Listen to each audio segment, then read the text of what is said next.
Léonie vient de sortir de sa cachette. Il a plu hier soir. Et ça a fait le plus grand bien à la nature. Alors, elle se dit que peut-être, sous les feuilles, elle va trouver ses mets préférés.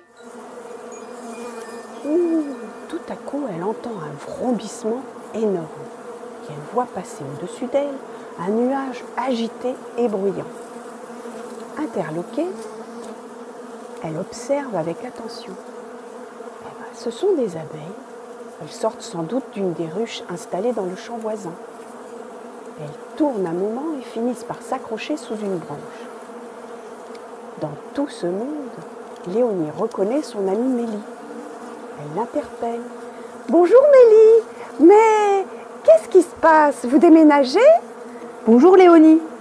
Vous savez, nous étions trop nombreuses dans la ruche. Il n'y avait plus de place pour tout le monde. Alors, zou, avec la vieille reine, nous avons décidé de partir. C'est l'essaimage. La vieille reine? Partir comme ça, sans savoir où elle est? Oui, bien sûr. On peut voir cela comme un coup de tête. Mais l'été n'est pas fini et à l'automne, il y aura à nouveau des fleurs et nous pourrons faire des réserves pour l'hiver. Quand même, c'est risqué, non? C'est sûr. Mais quand la saison a été bonne, qu'il y a plein de miel dans le rayon, il y a trop d'abeilles. Alors, les ouvrières construisent de grandes alvéoles où la reine pond des œufs, dont les larves seront nourries exclusivement à la gelée royale. La gelée royale est très riche. Alors, les larves deviennent des reines. Elles sont plus grosses que nous, les ouvrières. Cette fois-ci, la vieille reine a décidé de laisser la place à une jeune et de partir avec toutes les abeilles qui veulent bien la suivre. Mais comment vous allez faire pour passer l'hiver sans maison? Oh, nous allons trouver. Des éclaireuses sont parties pour en chercher une nouvelle. Un trou de mur, ou dans un arbre bien orienté pour avoir le soleil d'hiver. Et hop, nous voici logés. Oh, tout à l'heure, vous avez dit quelque chose qui m'a interpellée. Vous devenez ouvrière ou reine en fonction de ce que vous mangez? Ça alors? Eh oui, dans une ruche, il ne faut qu'une reine pour 40 000 ouvrières. La reine pond chaque œuf dans une alvéole. La larve est nourrie par des abeilles nourrices.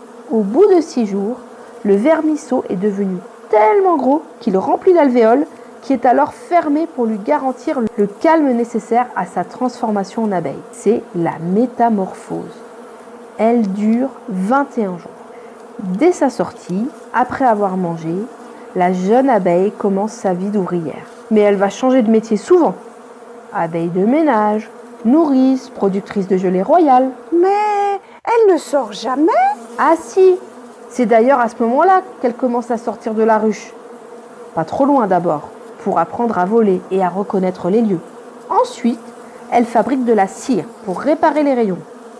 Puis, elle sera chargée de la protection de la ruche. Et enfin, elle part chercher du pollen. C'est son dernier métier. Celui qui dure le plus longtemps et le plus dangereux. Dangereux? Et oui, entre les oiseaux qui nous poursuivent, les toiles d'araignées où nous pouvons finir collés, et que sais-je encore. Mais voler de fleur en fleur pour rapporter dans nos bagages du pollen et du nectar, ça, c'est du bonheur. Bien sûr, on ne chôme pas. On peut transporter plus qu'on ne pèse.